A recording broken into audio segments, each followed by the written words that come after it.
रहीम। तो आज का हमारा टॉपिक है रेस्पिरेटरी फार्माकोलॉजी। इसमें सबसे पहली जो हम ड्रग्स पढ़ेंगे वो पढ़ेंगे ये जो हमारी एंटी एलर्जिक ड्रग्स होती है ना, ये आपने काफी मीन के अगर किसी ने हॉस्पिटल में काम किया उसे तो पता होगा, लेकिन आप लोगों ने अक्सर अपने फ्लू के लिए बड़ी ये मेडिसिन यूज करते रहे होगे। ठीक है, ये अक्सर नेम से आती है, रिजिक्स के नेम से आती है। ठीक है, उसके बाद ये एरिनेक बड़ा मशहूर इसका ब्रांड नेम है। देन और क्या आ गया, मतलब ये इस तरह के। देन फैक्से डी के नेम से आती हैं। ठीक है, मीन्स के ये आपने काफी ज्यादा यूज की होंगी अपने कॉमन फ्लू वाले प्रॉब्लम्स की वजह से, और इन सारी चीजों की वजह से आज हम इंशाल्लाह इन सारी ड्रग्स को पढ़ेंगे।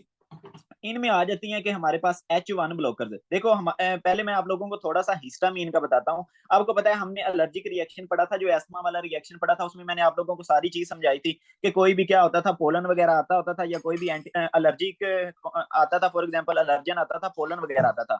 मैं कहता हूँ कि ये फॉर एग्जाम्पल मास सेल है, इधर ये हमारी एंटीबॉडीज लगी हुई होती हैं। कौन सी? IgE वाली एंटीबॉडीज लगी हुई होती हैं। ऐसे है कि नहीं है? देन क्या होता था कि इधर आके जब पोलन वगैरह अटैच होता था तो क्या होता था कि हमारे ये जो मास सेल्स थे इधर से रिलीज होता था। इधर से क्या रिलीज होता है? इधर से इनके अंदर प्री फॉर्म्ड हिस्टामीन बना पड़ा होता है। इनके अंदर क्या पड़ा हुआ होता है?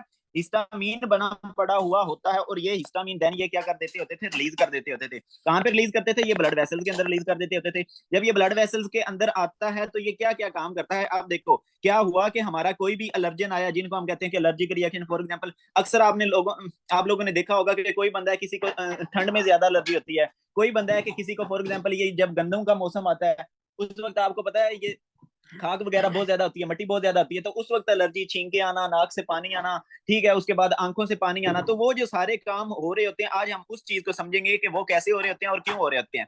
तो उसमें आपका जो मेन इन्वॉल्व होता है, आपका एलर्जन आया वो किस पे आके एक्ट कर रहा है? मास सेल्स पे आके एक्ट कर रहा है।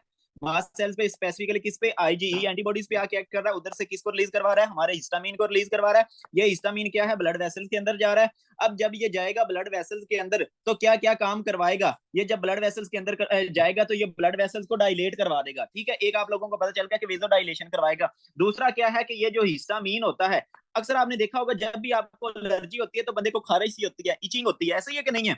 तो ये जो वो जो इचिंग हो रही होती है वो किसकी वजह से हो रही होती है? ये हिस्टामीन की वजह से हो रही होती है। देन आ गया कि इचिंग के अलावा और आपको क्या होता है? जब फॉर एग्जाम्पल एलर्जी उधर गया, वो वाला जगह थोड़ी सी स्वेल हो जाती है, ऐसे ही है कि नहीं है? स्वेलिंग होती है, इचिंग होती है, और मतलब इस तरह की सारी प्रॉब्लम्स आ रही होती हैं। तो ये सारी चीजें किस वजह से हैं? ये आपके जनाब हिस्टामीन की वजह से होती हैं। जब हिस्टामीन क्या रिलीज हुआ? हमारे मास सेल से रिलीज हुआ। खैर ये हमें पता चल गया कि इसने वेजोडाइलेशन करवा दी, इचिंग वगैरह करवा दी।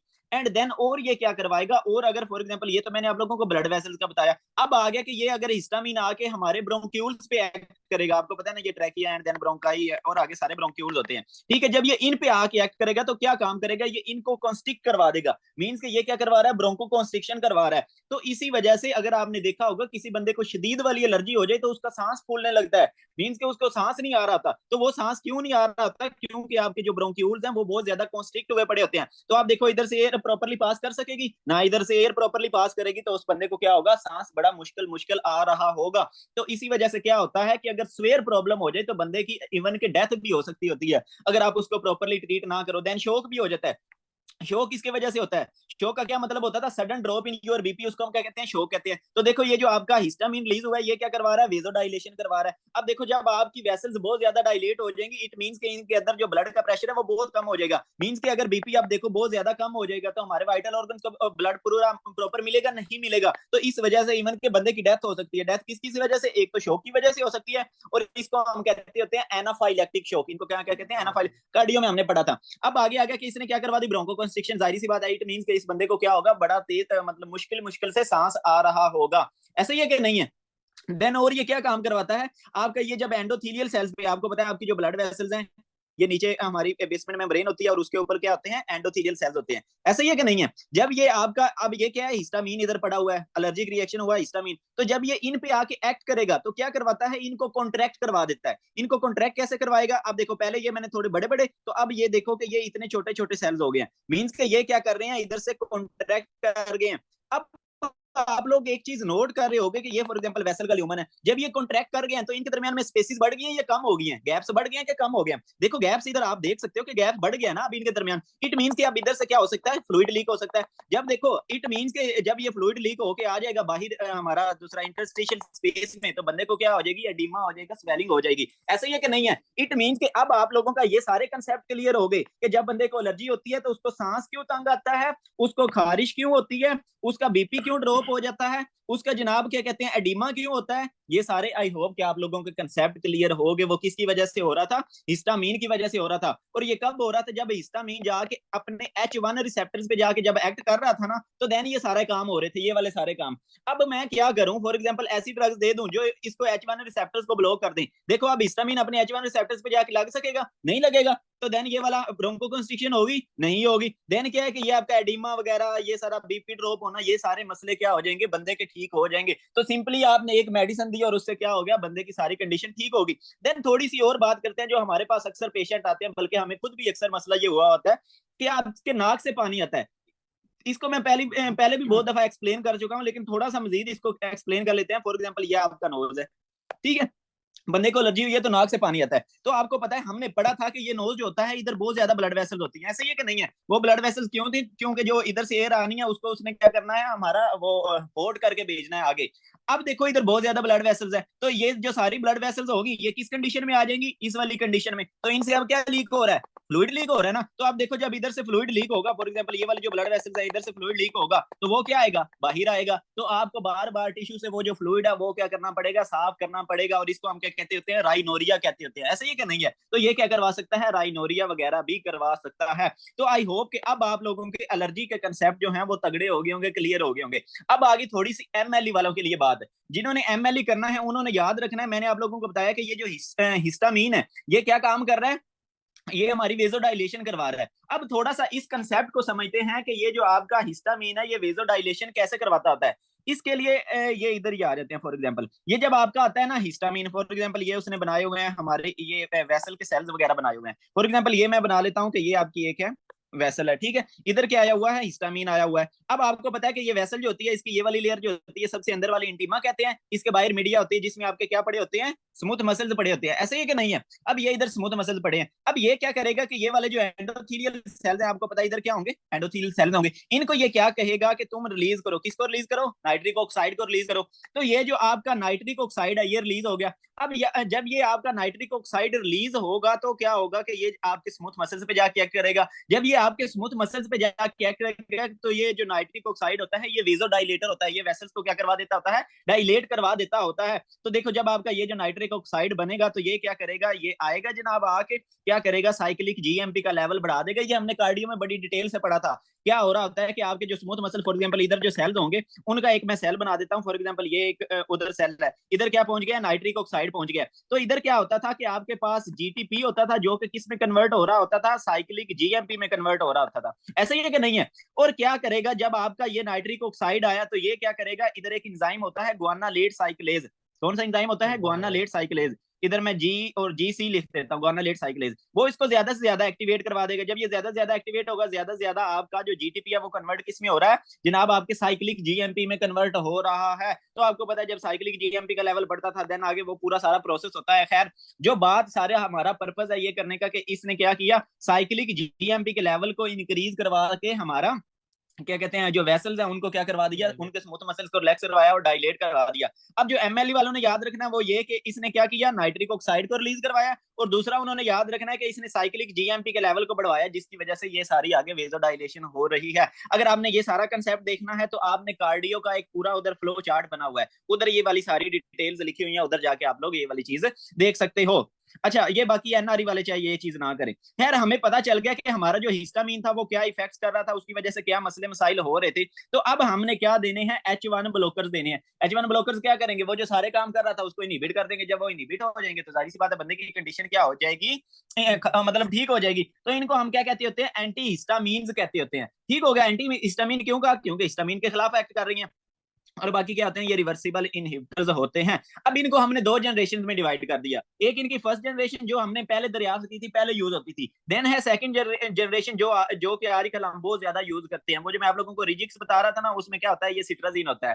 ठीक है, तो ये वाली अब ज्यादा यूज होती है। लेकिन ये जो हमारी फर्स्ट जनरेशन है, ये भी बहुत ज्यादा यूज होती है। अगर किसी ने हॉस्पिटल में काम किया तो ये आपका डाइमिन हाइड्रीनेट, इसका ब्रांड नेम है ग्रेविनेट। तो ग्रेविनेट एवं अन्य वह यूज होती है, तो ये भी बहुत ज्यादा यूज होती है वॉमिटिंग के लिए। खैर, अच्छा हम बात कर रहे थे, तो फर्स्ट जनरेशन में क्या आ गई आपका, ये डाइफेन हाइड्रामीन आ गई, डाइमिन हाइड्रीनेट आ गई, क्लोरफेनिरामीन आ गई और डॉक्सिलामीन आ गई। अब ये क्या करेंगे, जाहिर सी बात है, ये यूज किस में करेंगे, एलर्जी में यूज करेंगे ना। बंदे को क्या हुई है, अगर एलर्जी हुई है तो उसमें यूज कर लेंगे। दूसरा, अब इनका एक और इफेक्ट है। ये मैंने आप लोगों को सिर्फ इफेक्ट बताए थे, एलर्जी वाले इफेक्ट बताए थे। देन ये जो है ना, ये आपका ये वाली जो ड्रग्स हैं, ये चली जाती हैं आपके सेंट्रल नर्वस सिस्टम में, ब्रेन के अंदर चली जाती हैं। और उधर ब्रेन के अंदर जाके ये थोड़ा सा ना एंटी मस्कुरिनिक इफेक्ट रखती हैं। और दूसरा कौन सा इफेक्ट रखती हैं, एंटी अल्फा एड्रीनर्जिक इफेक्ट रखती हैं। एंटी मस्कुरिनिक और एंटी अल्फा एड्रीनर्जिक इफेक्ट रखती हैं। अब इनकी वजह से मसला क्या होता है कि बंदे को नींद बहुत आएगी। ठीक है, आपको पता है कि आपका जो सिंपैथेटिक नर्वस सिस्टम होता है, वो बंदे को एक्टिवेट करके रखता है, ऐसा ही कि नहीं है। और उसके जो रिसेप्टर्स होते हैं वो हमने पढ़े थे, alpha receptors, beta receptors, alpha one, alpha two, beta one, beta two. अब देखो ये क्या कर रहा है, इनको ब्लॉक कर रहा है, ऐसा ही है कि नहीं है। तो जाहिर सी बात है, बंदे को क्या आएगी, नींद ज्यादा आएगी कि नहीं आएगी। तो इट मीन्स के ये वाला जो बंदा होगा जो फर्स्ट जनरेशन वाली ड्रग्स ले रहा होगा, उसको क्या है कि नींद बहुत ज्यादा आएगी। इट मीन्स के हम ये वाली ड्रग्स उस बंदे को दे सकते हैं जिसको नींद ना आती हो, तो आप स्लीप एड में भी यूज कर सकते हो। देन और क्या आ गया, और आगे के फॉर एग्जांपल जब ये सीएनएस पे जाके एक्ट करते हैं ना, तो इनके एक और इफेक्ट आता है। वो ये कि जिस बंदे को मोशन सिकनेस मींस के जो ये आपने अक्सर देखा होगा, मुझे खुद बहुत प्रॉब्लम है कि जब बंदा बस पे जाता है तो वो ये वॉमिट वगैरह वाला इशू, इसको हम क्या कहते हैं, मोशन सिकनेस कहते हैं। तो जो मोशन सिकनेस वाला बंदा है, उसको आप ये वाली ड्रग दे सकते हो, डाइमिन हाइड्रीनेट, जिसका ब्रांड नेम क्या है, ग्रेविनेट। और ये बड़ी सस्ती सी ड्रग है। ठीक है, तो आप ये वाली दे सकते हो। अब इससे दो फायदे होंगे, एक तो जाहिर सी बात है उसकी मोशन सिकनेस वॉमिट वगैरह नहीं आएगी, और दूसरी बात यह है कि रास्ते के दौरान उसे क्या आ जाएगी, नींद आ जाएगी। तो इससे उसकी कंडीशन क्या रहेगी, ठीक रहेगी, बेहतर रहेगी। देन आगे अक्सर आपने सुना होगा कि जो प्रेग्नेंट लेडीज होती हैं, आपने ड्रामा में भी देखा होगा, फिल्मों में भी देखा होगा कि वह जब उन्हें प्रेगनेंसी होती है तो लो जी खुशी होगी, मतलब वो क्या कहते हैं ना, वो जाके वॉमिट करती हैं, तो कहते हैं माशाल्लाह माशाल्लाह, क्या है कि प्रेग्नेंट हो गई है बंदी। ठीक है, मिठाइयां बंटने लग जाती हैं। तो आप क्या करना चाहते हो, उसको रोकना चाहते हो, उस चीज को, वॉमिटिंग को रोकना चाहते हो। वॉमिटिंग इन प्रेगनेंसी को रोकने के लिए भी हम क्या करते हैं, ये वाली ड्रग्स देते होते हैं। उसमें अगर मैं स्पेसिफिकली कहूँ तो हम ये वाली देते हैं, डॉक्सिलामीन। ठीक है, तो अब अगर आपकी बीवी प्रेग्नेंट हुई है तो आपने क्या करना है, डॉक्सिलामीन देनी है, अगर आप उसकी वॉमिटिंग ठीक करना चाहते हो, या पेशेंट भी कोई अगर आपके पास आता है। तो ये आ गया कि ये हम कहाँ कहाँ पे यूज करेंगे। देन क्या है कि एक और जगह पे मतलब जो है ना, वो मैंने पढ़ा है, वो ये कि आप डॉक्सिलामीन के साथ एक और ड्रग को ऐड कर देते थे। वो कौन सी, पायरिडॉक्सिन। ठीक है, तो ये आप ऐड करके क्या करोगे, जो वॉमिटिंग इन प्रेगनेंसी है उसको ठीक कर सकते होते हो। तो ये आगे इनके सारे यूजेस हमने देख लिया कि जो इनके फायदे हो रहे थे उसकी वजह से हमने इनको उस जगह पे यूज कर लिया, ऐसा ही है कि नहीं है। अब जो एलर्जी वाले फायदे हो रहे थे एलर्जी में यूज कर लिया, जो सीएनएस में फायदे हो रहे थे वो हमने इस हिसाब से यूज कर लिया। अब देखो जो इनके फायदे थे ना, अगर वो बहुत ज्यादा वर्ष हो जाए, सीएनएस पे ये बहुत ज्यादा वर्ष इफेक्ट करें, तो वही इनके नुकसान बना दो। बंदे को क्या होगी, बहुत ज्यादा सीडेशन होगी। ठीक है, अब फॉर एग्जाम्पल इसका मतलब क्या है कि आपने ये वाली जो ड्रग्स है, ये उस बंदे को नहीं देनी जिसने ड्राइविंग पे जाना है। देखो आप उसको ये वाली ड्रग दे दोगे, उसने आगे जाके ड्राइविंग करनी है, ड्राइविंग के दौरान वो सो जाएगा तो एक्सीडेंट हो जाएगा। तो आपने क्या करना है कि ये सिडेटिव होती हैं, ठीक है, तो आपने क्या करना है, अवॉइड करना है। तो इसी वजह से याद आप रख ले कि हम ये वाली जो ड्रग्स हैं, ये मोस्टली रात को प्रेफर करते होते हैं,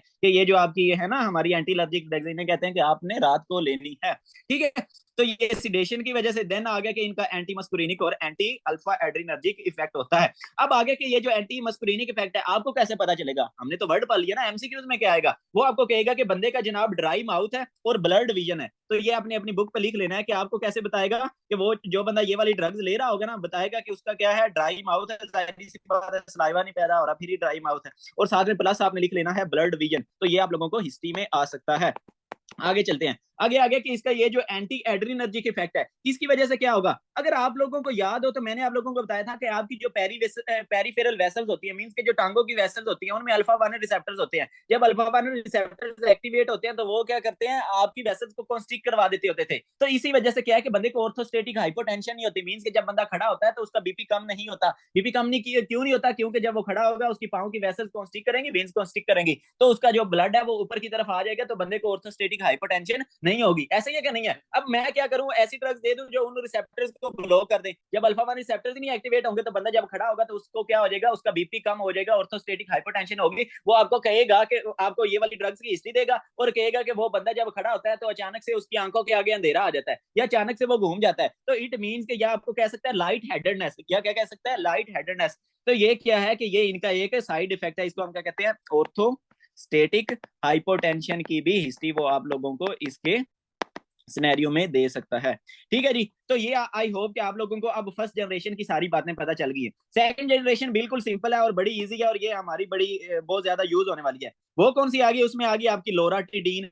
ये मतलब मेरी मामा भी यूज करती हैं, एंटीयाल के नाम से आती है। ठीक है, ये जो ब्रांड नेम हम यूज कर रहे हैं, काफी सारे ब्रांड नेम्स होते हैं। देन आ गया फेक्सोफेनाडिन, ये भी एंटी एलर्जिक है। डेसलोराटिडीन, सिट्राजीन। सिट्राजीन का ये मैं जो मोस्टली यूज करवाता होता हूँ, ये आपका जायटेक करवाता होता हूँ। ठीक है, मतलब इसका जो ब्रांड नेम है। और बाकी अवाम ये बहुत रिजिक्स बहुत लेती होती है, तो ये इनके ब्रांड नेम्स है। ठीक है। देन आ गया ये फेक्सोफेनाडिन। फेक्सोफेनाडिन आपका फेक्सिट होता है, इसका जो ब्रांड नेम है। ठीक है। तो खैर ये सारी क्या है? एंटी एलर्जी का मीन्स कि अगर आपके पास बंदा कोई एलर्जी वाला आया तो उसको आप ये वाली ड्रग्स दे सकते हो। तो देन ये जो आपकी सेकंड जनरेशन है, इनका फायदा क्या है? इनका फायदा ये है कि जनाब क्या कहते हैं ना, ये लेस सिडेटिव होती हैं। ये क्या होती हैं? Less sedative. ये वाली जो थी ना, ये सीएनएस पे ज्यादा इफेक्ट कर रही थी, तो इस वजह से इनका सिडेटिव इफेक्ट क्या था? ज्यादा था। ये इतना ज्यादा सीएनएस पे जाके इफेक्ट नहीं करती, तो इस वजह से ये लेस सिडेटिव होती हैं। तो इसी वजह से हमें सीएनएस वाले पंगे मिलते ही नहीं। सिर्फ एक पंगा है, एक ही इनका काम है। वो कौन सा? एलर्जी वाला। इनको हम सिंपली किस में यूज करेंगे? एलर्जी में यूज कर लेंगे। ठीक हो गया कि नहीं होगा? बड़ा सिंपल सा इनका फंडा था। अब आप लोग सोच रहे होगे कि हमने कौन सा ब्रांड नेम देना है। मतलब क्या है कि हम ये तो नहीं ना कहते कि जाके सिट्राजीन ले लेनी है। ठीक है, तो हमने कौन सा ब्रांड नेम देना है, तो ये यार डिपेंड करता है आप पे कि आपने क्या करना है कि फार्मेसी वाले से कितने पैसे लिए हुए हैं उसी का ब्रांड नेम चलाते होते हो, या आगे आप पे डिपेंड करता है कि आपने अच्छे ब्रांड वाली यूज करनी है या कैसी। तो अच्छा ब्रांड खैर बहुत मैटर करता है, क्योंकि उसमें ड्रग की जो कंपोजिशन है ना, वो बड़ी मैटर करती है। ठीक है, एक सेम बंदा है, उसने जनाब सिट्राजीन एक गंदी कंपनी की दी, कोई फायदा नहीं होगा। जो अच्छी कंपनी की देगा उसका फायदा होगा। तो खैर ये चीज आ गई, तो आपका ये वाली सारी आ गई सेकंड जनरेशन। अब इनके एडवर्स इफेक्ट्स क्या आएंगे? तो ये इनके एडवर्स इफेक्ट क्या है कि कम ही है। मींस के ये फार लेस सिडेटिंग है। मींस के ये आप सोने के लिए नहीं दे सकते। मींस के बंदा सोना चाहता है तो आपने क्या कि ये वाली ड्रग्स नहीं दे सकते। खैर अब एक और इनका डिफरेंशिएशन है, ये वाली ज्यादा सिडेटिंग होती है, ये वाली लेस सिडेटिंग होती है। लेकिन इसका मतलब ये नहीं है कि इनका सिडेटिव इफेक्ट है ही नहीं। ठीक है, ये अक्सर बंदे, आप जिस बंदे को ये सिट्राजीन दोगे ना, मैंने जहां तक देखा, जब आप सिट्राजीन देते हो तो बंदे को बहुत ज्यादा नींद आती है। तो ये नहीं समझना कि ये मैंने दे दी तो बंदा जनाब उसको नींद नहीं आएगी, तो नींद आती होती है, लेकिन ये लेस सिडेटिंग है then your first generation drugs because of decrease entry into the central nervous system. तो ये आ गई आपके जनाब first generation and second generation, जो कि आप एलर्जी में, मोशन सिकनेस में, वॉमिटिंग में और स्लीप एड में यूज करते होते हो। ठीक हो गया जी। इसमें तो कोई कंफ्यूजन या कुछ किसी तरह का मसला नहीं है आई थिंक। बताएं, क्योंकि आज हमने पढ़ना है इसको अच्छे से। मैं चाहता हूँ कि आप लोगों का ना इसका सीन सारा हैवी हो, अच्छे वाला हो। बताओ जी। ओके, वेरी गुड है। अच्छा जी, आगे चलते हैं। आगे आ गया, आगे वाली हमारी ड्रग आ गई डेक्स्ट्रोमेथोर्फन। ये वैसे हमें उसने एवं इधर मतलब पंगा डाल दिया, ये इसे सीएनएस में देनी चाहिए थी, क्योंकि सीएनएस में हमने पूरा ये मैकेनिज्म पढ़ा हुआ होता तो फिर हमें अच्छे से समझ लगनी थी। लेकिन ये आपकी ड्रग है जो हम खांसी के लिए अक्सर देते होते हैं। आपने अक्सर ये जो आप खांसी वाले जो सिरप आपके कॉमनली यूज होते हैं ना, उनमें जाके देखना, यही होती है, डेक्स्ट्रोमेथोर्फन होती है। ठीक है, अब ये जो डेक्स्ट्रोमेथोर्फन है, इसको हम कहते हैं एंटी टूसिव। एंटी का मतलब होता है अगेंस्ट, टूसिव का मतलब होता है कफ, तो ये कफ के अगेंस्ट काम करेगी। अब ये कफ के अगेंस्ट कैसे काम करेगी? ये एंटागोनाइज करेगी। किसको एंटागोनाइज करेगी? ये एनएमडी, ये ग्लूटामेट रिसेप्टर्स को एंटागोनाइज करेगी। अब इसका मैं सिंपल आप लोगों को फंडा बता देता हूं। आपको पता है कि फॉर एग्जांपल ये आपका जनाब ट्रैकिया होता है, एंड देन इससे पीछे फेरिंग्स होता है, आपका गला होता है, एंड देन आगे ट्रैकिया आता है। अब कोई भी चीज इसको इरिटेट करे तो इधर से मैसेज किसको जाता है? हमारे सेंट्रल नर्वस सिस्टम को। और सेंट्रल नर्वस सिस्टम क्या करता है कि आपका कफ रिफ्लेक्स पैदा करता है। आपके ये जो सारे डायफ्राम मसल्स हैं, एक्सटर्नल इंटरकोस्टल्स हैं, ठीक है, वो सारे कॉन्टैक्ट करते हैं, देन आपका ग्लोटस जो है वो क्लोज होता है। खैर उसकी डिटेल में आप सिंपल ना भी जाओ, तो सिंपल आप याद रख लो कि इधर से क्या है कि जब भी कोई इरिटेंट आएगा तो आपका क्या है कि सेंट्रल नर्वस सिस्टम को मैसेज आएगा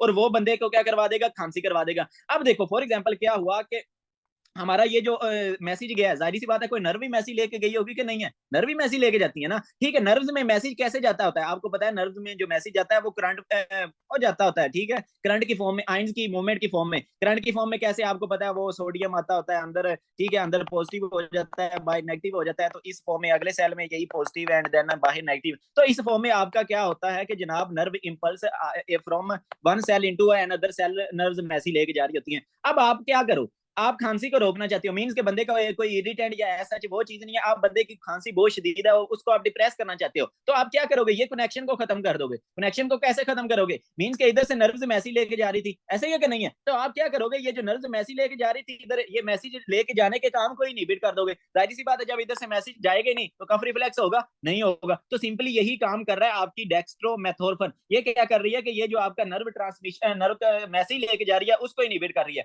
तो ये कैसे इनहिबिट कर रही होती है, ये आपका इधर ना, फॉर एग्जांपल मैं एक सेल बनाता हूँ, ठीक है, तो आपको पता है आपका जो सेल्स होते हैं इन पे क्या है कि डिफरेंट टाइप ऑफ चैनल्स होते हैं। अब फॉर एग्जांपल ये आपका एक मैंने सेल बना दिया और इस पे क्या होता है कि लाइगैंड गेटेड कैटाइन चैनल्स होते हैं, वो किसको रिस्पॉन्स कर रहे होते हैं, ग्लूटामेट को। ठीक है, अब जब क्या होगा, आपका ग्लूटामेट इधर आके लगेगा तो ये क्या करेंगे, इधर से कैटाइंस की मूवमेंट करवाएंगे। कैटाइंस देखो जब अंदर आएंगे तो जाहिर सी बात है कैटाइंस पे कौन सा चार्ज होता है, पॉजिटिव चार्ज होता है। तो इट मीन्स के इस सेल की क्या हो जाएगी, डीपोलराइजेशन, बाहर क्या हो जाएगा, नेगेटिव हो जाएगा। इट मीन्स के इसकी वजह से क्या हो रही है, आपकी नर्व की ट्रांसमिशन हो रही है। ऐसा ही है कि नहीं है। अब मैं क्या करूं कि कोई ऐसी ड्रग दे दूं, कोई ऐसी ड्रग दे दूं जो इस ग्लूटामेट को इधर लगने ही ना दे। जब इधर लगने ही नहीं देगी तो ये वाला हमारा डीपोलराइजेशन वाला काम होगा, नर्व ट्रांसमिशन आगे होगी, मैसेज आगे जाएगा, नहीं जाएगा। तो यही काम कर रहे होते हैं कि हम बंदे को दे रहे होते हैं ये डेक्स्ट्रोमेथोर्फन। वो क्या करती है, ये जो ग्लूटामेट है इसको, ये वाला जो हमारा लाइगैंड इधर चैनल है इधर लगने नहीं देती, जब लगने नहीं देती इसको एंटागोनाइज करती है, और क्या है कि बंदे का रिड्यूस हो जाती है न्यूरोनल डीपोलराइजेशन, और जिसकी वजह से क्या है कि डिक्रीज हो जाएगी न्यूरोनल ट्रांसमिशन, और बंदे को क्या हो जाएगा, उसका एंटीटूसिव इफेक्ट आप लोगों को मिल जाएगा, बंदे की खांसी रुक जाएगी। तो सिंपल आपने याद रखना है कि जनाब ये क्या है कि सिंपल नर्व ट्रांसमिशन जो मैसेज आ रहा है उसको रोक रही है। ठीक है, और ये जो मैंने आप लोगों को रिसेप्टर बताया था ना, ये इधर वाला जो जिस रिसेप्टर पे आगे ग्लूटामेट लगता होता था उसको हम कहते हैं एनएमडीए। ठीक है, N methyl D aspartate receptor इसको कहते होते हैं। ये आप लाजमी नहीं है याद रख, लेकिन रख लें तो अच्छी बात है कि ये इसको आके क्या करेगी जनाब, ग्लूटामेट का रिसेप्टर होता है उसको एंटागोनाइज करेगी, मींस के इसके अगेंस्ट काम करेगी और आपको ये वाला इफेक्ट मिल जाएगा। देन आगे कि इसका जो सिंथेटिक कोडीन है ना, ये उसका एनालॉग है, मींस के जिस तरह का आपको ये कोडीन इफेक्ट दे रही होती है ना, ये हम पढ़ेंगे ओपियोइड्स। ओपियोइड्स कौन सी आपकी ड्रग्स है, ये जो आपकी मोर्फिन वगैरह होती है, मींस के ये आपका जो पेन किलर है ना, बहुत शदीद पेन होता है उसमें हम यूज करते होते हैं, तो ये उनकी एक किस्म है कोडीन। ठीक है, कोडीन भी क्या है आपके पास पेन किलर है, वो भी ये सारा नर्व ट्रांसमिशन सीएनएस पे जाके इफेक्ट कर रहे होते हैं, उसमें म्यू रिसेप्टर्स होते हैं। खैर उस उन पंगों में आप ना पढ़ो, फिलहाल सिंपल ये याद रख लो कि ये क्या होती है, कोडीन का एनालॉग होती है। अच्छा, अब ओपियोइड्स की एक खासियत है, उनको हम क्यों नहीं देते होते उन, अच्छा अक्सर आपने ये भी सुना होगा कि ये जो आपकी खांसी वाली जो मेडिसिन होती है ना, इनको आपने इतना ज्यादा यूज नहीं करवाना होता, क्योंकि बंदे को उनकी आदत हो जाती है। ऐसे ही कि नहीं, जिस तरह नशा हो जाता है ना कि उसको बार बार लेने का दिल करता है, तो इनमें क्या होता है कि इनका ये वाला इफेक्ट है कि अगर आप उसको दोगे तो बंदे को क्या है कि उसका मतलब लेने की आदत हो जाती है। तो इस वजह से हम इनको, तो ये इफेक्ट किसकी वजह से आ रहा है कि ये जनाब इस मतलब कोडीन की एनालॉग है। तो ओपियोइड्स का क्या इफेक्ट होता है कि वो बंदे को अपना आदी बना लेती होती हैं। ठीक है, तो बंदा उसको फिर क्या करने लग जाता है, बार बार यूज करने लग जाता है एज अ नशे के तौर पे। तो इस वजह से हम ओपियोइड्स को इतना ज्यादा प्रेफर नहीं करते होते। अच्छा, तो हैज माइल्ड ओपियोइड, ये देखो वही बात कर रहे हैं, mild opioid effects when used in excess. ठीक है, अब आगे के फॉर एग्जांपल बंदे ने क्या किया कि इसको नशा समझ के बहुत ज्यादा ले ली। ठीक है, उसको बहुत अच्छा लग रहा था, उसने इसको बहुत ज्यादा ले ली। तो आप इसको कैसे ट्रीट करोगे, आप उस बंदे को दे दोगे नैलोक्सिन, ये वाली ड्रग दोगे। और ये इंपॉर्टेंट एमसीक्यूज होते हैं कि फॉर एग्जांपल वो आपको हिस्ट्री में कहेगा कि बंदे ने डेक्स्ट्रोमेथोर्फन ले लिया है, तो आप उसको कैसे ट्रीट करोगे, इसकी ओवरडोज की एंटीडोट क्या है, तो वो आ गई आपकी नैलोक्सिन नैलोक्सोन आ गई है। ठीक है, अब एक और एमसीक्यूज है, वो हमारी इस बुक पे मतलब इस टॉपिक में नहीं लिखा हुआ, लेकिन एनआरई में आया हुआ था कि अगर बंदा क्या हो पैरासीटामोल को बहुत ज्यादा ले ले। ठीक है, आपको पता है कि आपकी पैरासीटामोल, हमारी पैनाडोल बहुत ज्यादा यूज होती है। ठीक है, तो इसका दूसरा नाम असिटामाइनोफिन भी हम इसको कहते होते हैं। तो अगर क्या हो कि बंदा इसको बहुत ज्यादा ले ले, इसकी हाई डोज ले ले, तो आपको पता है कि ये लिवर में जाती है और आपके लिवर को डैमेज कर देती होती है, उधर टॉक्सिक मेटाबोलाइट्स बनवाती होती है। तो अब आप इस बंदे को कैसे ठीक करोगे, तो ये आपने अपनी बुक पे लिख लेना है। तो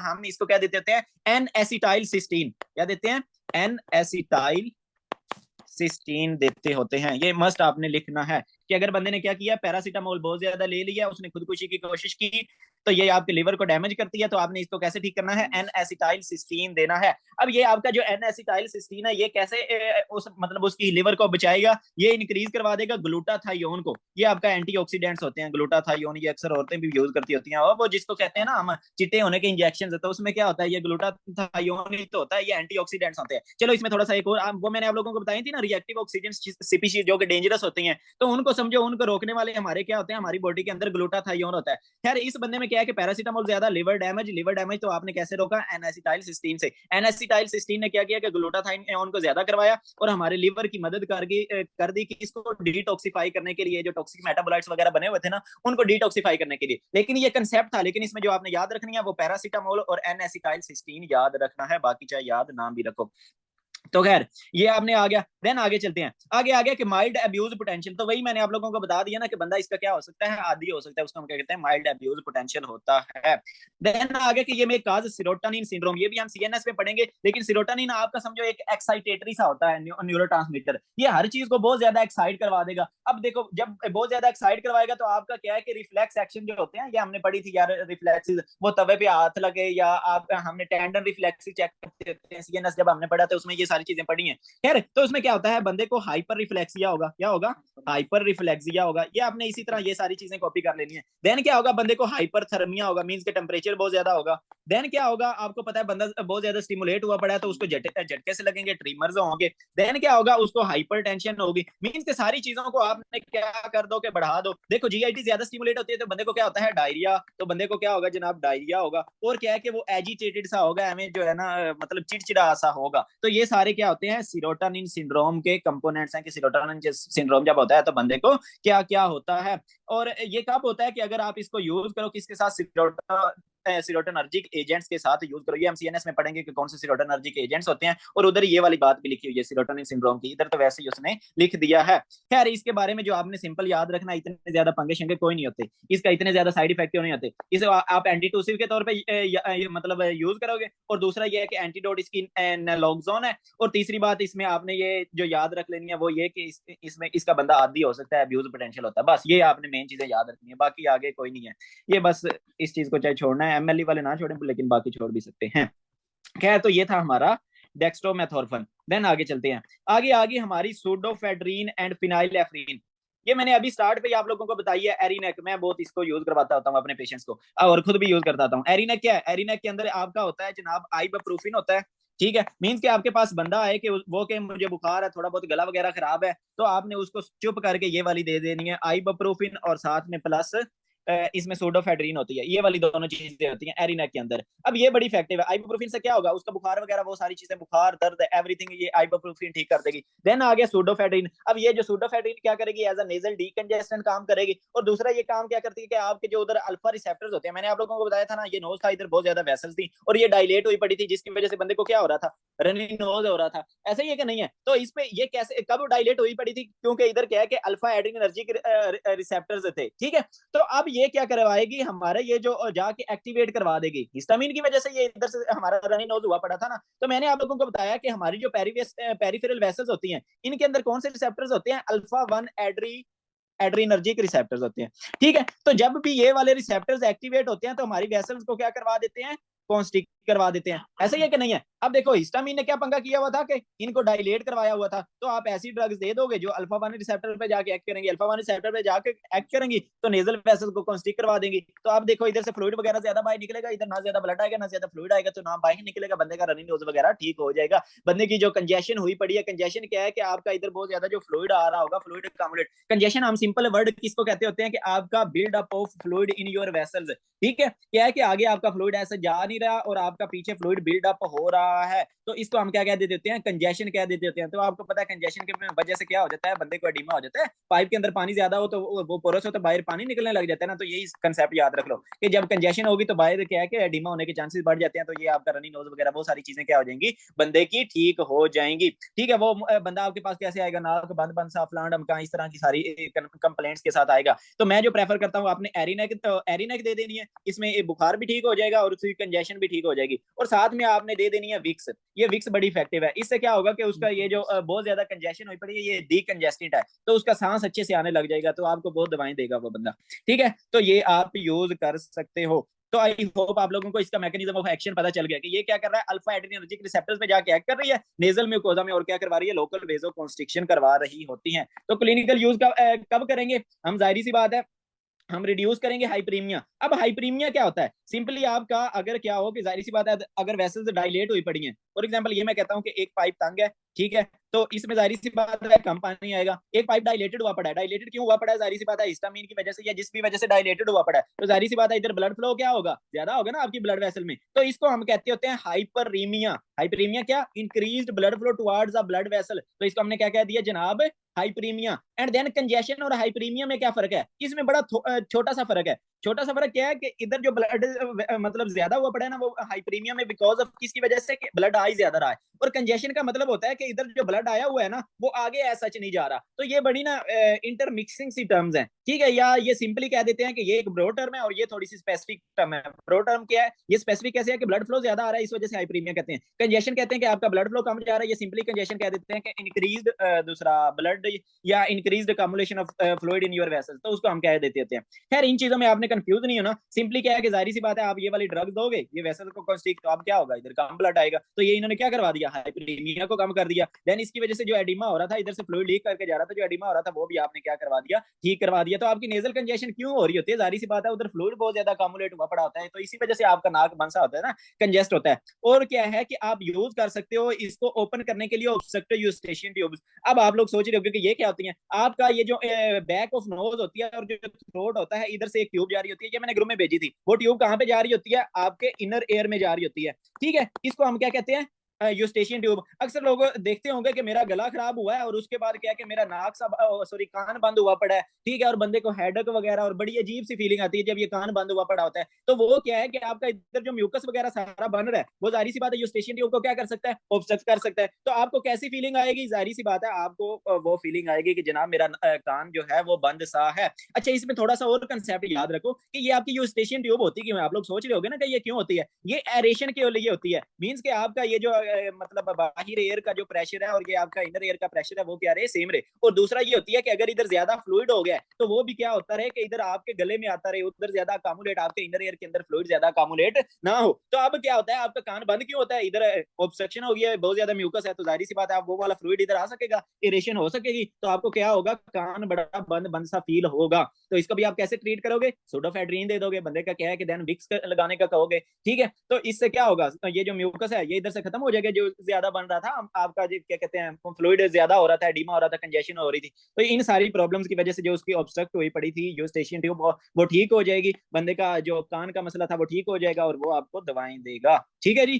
तो ये आ गया। अब आगे के जनाब इसके एडवर्स इफेक्ट क्या होंगे, देखो एक पाइप को मैं तंग करूं, बहुत ज्यादा तंग कर दूं, तो इधर प्रेशर बढ़ेगा कम होगा, बढ़ जाएगा, वेरी गुड। इट मींस कि ये वाली जो आपकी ड्रग्स हैं ये क्या करवा सकती हैं, हाइपरटेंशन करवा सकती हैं, बंदे के बीपी को इंक्रीज करवा सकती हैं। दूसरी बात ये है कि ये वाली जो ड्रग्स है ना इनका एक और फिनोमेना है कि इनको आपने ज्यादा नहीं देना होता, ठीक है। इनको सिर्फ आपने 4 से 6 दिन से ज्यादा नहीं देना होता। 4 से 6 दिन से ज्यादा क्यों नहीं, क्योंकि इनमें क्या है कि रीबाउंड कंजेशन हो सकती है। मींस के आपने इसको आप ऐसे ही समझ लो कि फॉर एग्जांपल एक स्प्रिंग था, इसको मैंने क्या किया हुआ था, इस तरह नीचे कंप्रेस किया हुआ था। कैसे कंप्रेस किया हुआ था, ये वाली ड्रग दे के सूडोफेड्रिन, मतलब कंसेप्ट समझो, सूडोफेड्रिन दे के ये कंप्रेस किया हुआ था 4 से 6 दिन के लिए कंप्रेस रखा। अब मैंने सूडोफेड्रिन को हटा लिया तो ये क्या होगा, रीबाउंड करेगा कि नहीं करेगा, फुल फोर्स से। तो ये सीन होता है कि अगर आप 4 से 6 दिन से ज्यादा ये यूज करते हो तो आपको रीबाउंड फिनोमेना मिल जाता है। मींस के आपने अगर 4 से 6 दिन से ज्यादा ये वाली यूज करवाई, ये वाली सूडोफेड्रिन वगैरह, तो बंदा आपके पास क्या आ जाएगा कि जब उसने ड्रग छोड़ेगा ना तो कहेगा डॉक्टर साहब मेरा तो नाक बहुत ज्यादा बंद है, ठीक है, और कहेगा कि मतलब नाक बंद, सांस मुश्किल से आ रहा। तो वो सारे क्यों, क्योंकि उसकी कंजेशन जो है बहुत ज्यादा अब उसके नाक से पानी आ रहा होगा। तो इस वजह से आपने ये वाली जो ड्रग्स हैं वो सिर्फ एक्यूट केस में यूज करते हैं। ये ना मेरे कहने पे आप जनाब 10 दिन के लिए उसे लिख दो कि हेरोइन तूने खानी है बीडी में, वो भी 2 टाइम्स। तो ये आपने ये वाली चीज अवॉइड करनी है। अब दूसरा इसका एक और साइड इफेक्ट है, वो ये है कि इसकी टैकीफाइलैक्सिस। अब टैकीफाइलैक्सिस क्या होता है, मींस के जैसे जैसे आप ये ड्रग देते रहोगे ना, तो क्या होगा कि उस ड्रग को रिस्पॉन्स कम हो जाएगा, उस ड्रग को रिस्पॉन्स क्या हो जाएगा, कम हो जाएगा। मींस कि इसका आप ऐसे लिख सकते हो कि effectiveness decrease with frequent use. तो इसको आपने फ्रीक्वेंटली इतना बहुत ज्यादा यूज नहीं करवाना होता। जब सिर्फ आप लोगों को कंप्लेंट हो, ये वाला रनी नोज हो, बुखार हो, ये तो देन आपने ये वाली सारी चीजें, मतलब कंजेशन हो तो यूज करवानी है। जब उसका ठीक हो जाए तो उसे कहनी है कि ड्रग छोड़ दे, ये नहीं कि आप उसको लिख दोगे 5-10 दिन। तो इन ड्रग्स के साथ हम लिखते होते हैं कि जनाब एज क्या कहते हैं नीडेड, कि जितनी जरूरत है उतनी लेनी है, जब तक ये वाली प्रॉब्लम्स हैं देन लेनी है, देन नहीं लेनी। तो ये भी इसका फिनोमेना है कि टैकीफाइलैक्सिस हो सकती है बंदे को। अच्छा, और उसके बाद क्या है कि ये सीएनएस को स्टिमुलेट और बंदे को एनजाइटी वगैरह भी वाली फीलिंग भी आ सकती है। लेकिन खैर इसमें जो इंपॉर्टेंट बात थी वो यही, वो आप लोगों को पता चल गई कि हमने ये वाली ड्रग्स दी, इन्होंने क्या किया, वेसल्स को कॉन्स्ट्रिक्ट कर दिया, जिसकी वजह से आपका रनी नोज, आपकी कंजेशन वगैरह वो सारी चीजें ठीक हो गई, आपका जो ट्यूब ब्लॉक हुई पड़ी थी वो भी ठीक हो गई। और इसका साइड इफेक्ट सिंपल आप याद रख लो कि आपको हाइपरटेंशन हो सकती है और रीबाउंड कंजेशन। अब रीबाउंड कंजेशन के लिए उसने एक स्पेसिफिक वर्ड यूज किया है, राइनाइटिस मेडिकामेंटोसा। ठीक है, ये सिंपली ये है कि मेडिसिन ली और उसके बाद आपको क्या हो गया, राइनाइटिस हो गया, रनी नोज हो गया। ठीक है, तो ये क्या है, इसका रीबाउंड फिनोमेना को वो कह रहा है कि राइनाइटिस मेडिकामेंटोसा। तो ये वही बात है, कोई मतलब नई चीज नहीं है, इसमें परेशान नहीं होना। तो ये था हमारा जनाब सूडोफेड्रीन और फिनाइल एफ्रीन का टॉपिक।